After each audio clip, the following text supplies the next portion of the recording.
taking their time.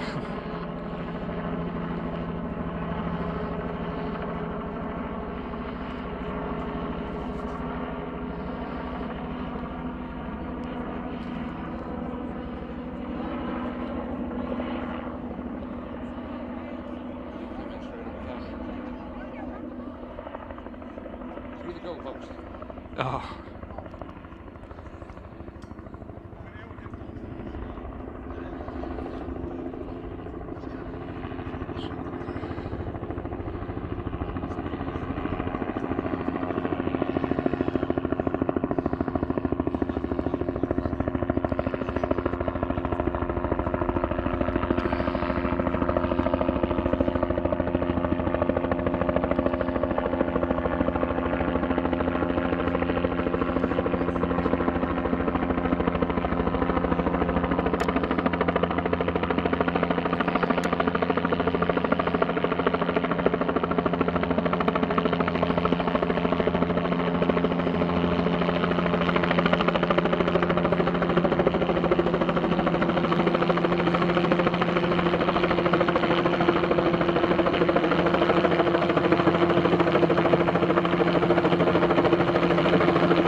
And I work for Air Evac. I've been there for about 4 years. They've asked us to come down to talk about what we do, the services we provide, what it takes to do what we do as far as college, training, experience, whatnot, and to give you guys an idea of what you can look forward to if you want to pursue this career or other careers that are associated with it, because there are much more careers involved in flight EMS other than just the medical wing. There's also the pilot and mechanics and whatnot. So before I get started, does anybody have any questions about this? It's kind of direct what I'm talking about. I know you guys have questions. Everybody's got questions. All right, so I'll talk about qualifications first. Now I'm gonna tell you about paramedic. Paul, if this is Paul Davies, he's my partner. He's gonna tell you, he's the flight nurse. He'll give you an idea of what's going on with nurse, and then we'll get Adam over here, You don't have to listen to him. He's just a pilot. Paramedic. Paramedic is in the state of Kentucky is now a college degree. It's a 2-year degree. It used to be a technical degree. When I went through 20 years ago, it was a technical degree. It is now an associate degrees that you can get at almost any of the colleges in this area. UK, Pikeville's got one, Hazard has one, Moorhead, they all have paramedic degrees. In that 2-year degree, you will be CPR certified, you will be cardiac certified, and you will be pediatric certified. You'll also have your EMT basic, which are the guys that drive the ambulances usually. And then you'll also have your EMT paramedic, which is kind of like a blend between street EMT and nurse. There's a lot more medical involved in the paramedic. So once you attain that, then you have the credentials to work on the ground on a Type 2 service. A Type 2 service is a ground service like you see running the roads, lights and sirens going and picking up people. That's a Class 2 service. Class 1 service is non-emergency. That means if you are sick and you don't have any legs and you, for whatever reason, need to be transported to a doctor. 2 EMTs will come, they'll pick you up, they'll transport you. It's not an emergency, it's scheduled. That's Type 1. Type 2, 911 calls. 911, you are sick, you're in a car wreck, you are in a four-wheeler accident or whatnot. They call 911, that activates a Class 2 service, and they will respond, pick you up, and take you to the nearest facility. And then there's Class 3 services. Class 3 services are what we are.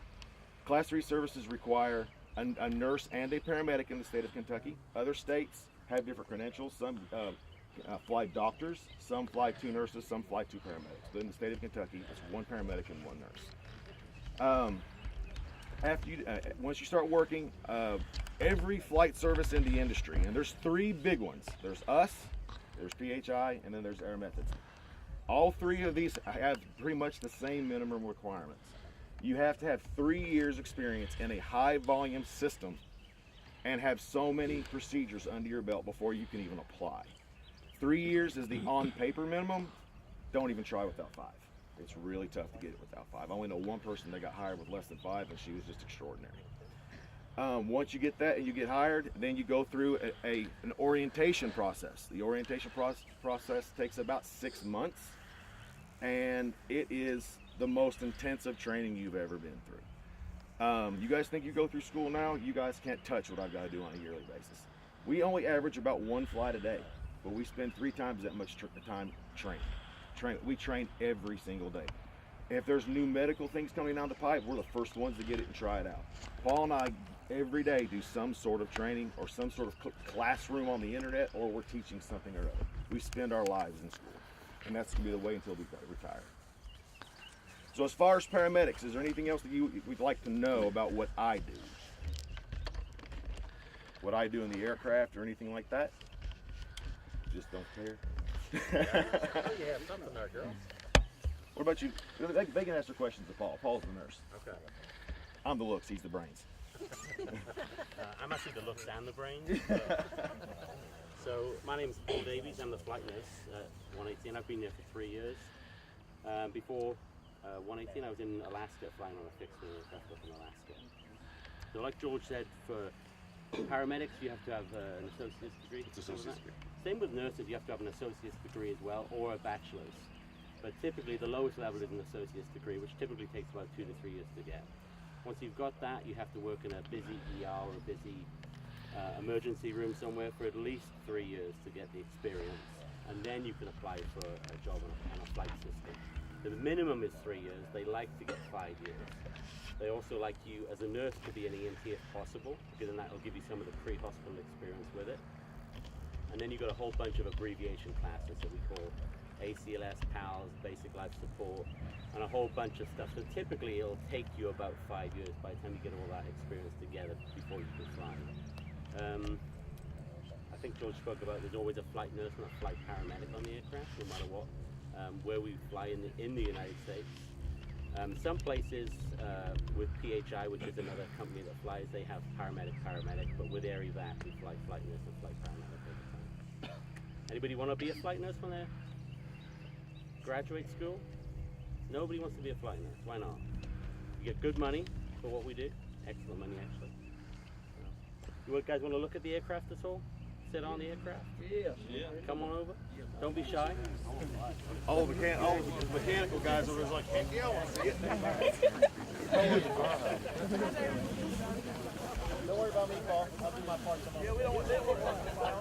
You never want to boring. I'm the only one there.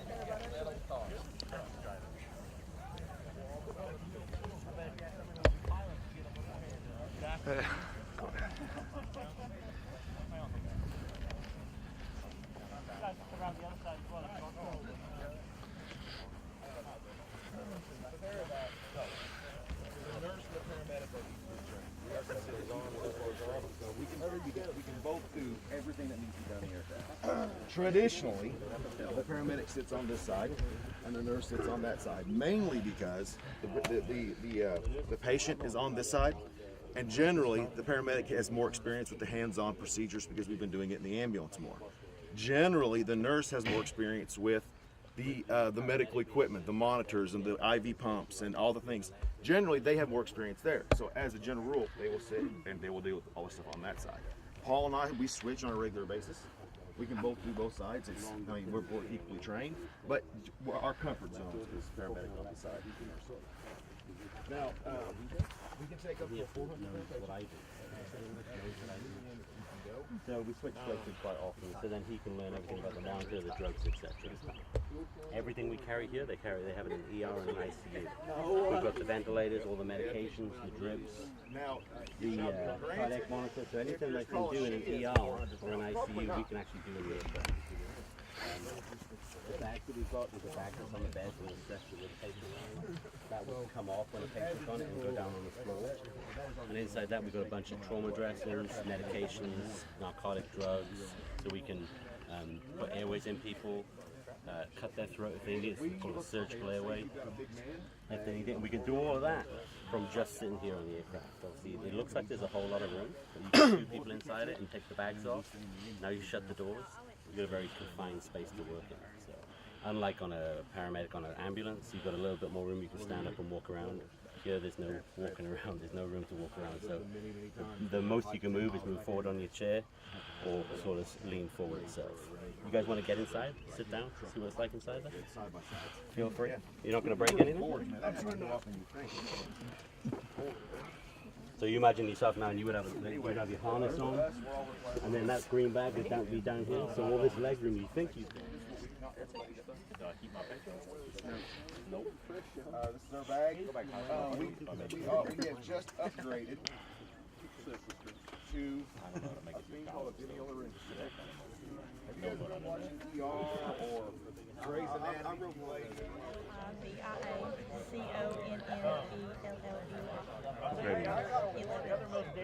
Olivia, talk to me about what you guys are doing out there today. The Air Evac Lifeteam people came down here, and we're supposed to be getting CPR certified, so they're teaching us all about what goes on up in the sky, I guess. All right. Talk to me a little bit about why you're so interested in nursing. I've always, like my whole life, had my heart set on nursing, actually being a nurse practitioner. The thought of getting to help all those people just makes it even better. Now, are you interested in perhaps doing what they do and going up in the air, or? No. I kind of have a fear of heights. Never flown, but I don't like roller coasters or anything. So. It's okay, me either. Is there anything else you want to add? I don't think so. That's good. Perfect. I'm George Hatherill, George Hatherill, Hatherill, and I'm a flight paramedic. George, talk to me a little bit about what you guys are doing here today.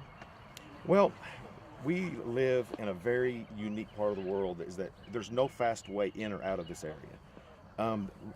The people in our area have significant health issues. We have a lot of outdoor activities where people get hurt, and we don't have access to really profound medical care. We have wonderful hospitals, but they just don't have the ability to provide the level of care that we need for certain things.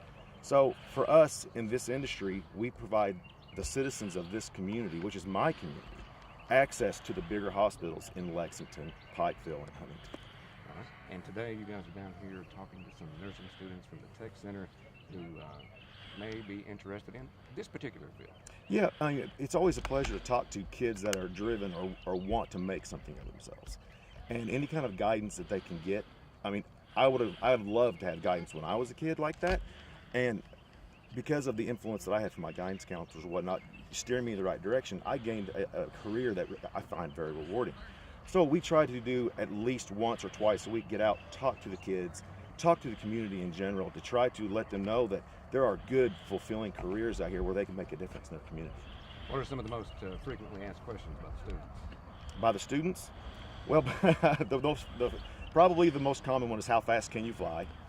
And then, what's the worst thing you've ever seen? Have you ever delivered a baby? You know, the standard questions that you always get.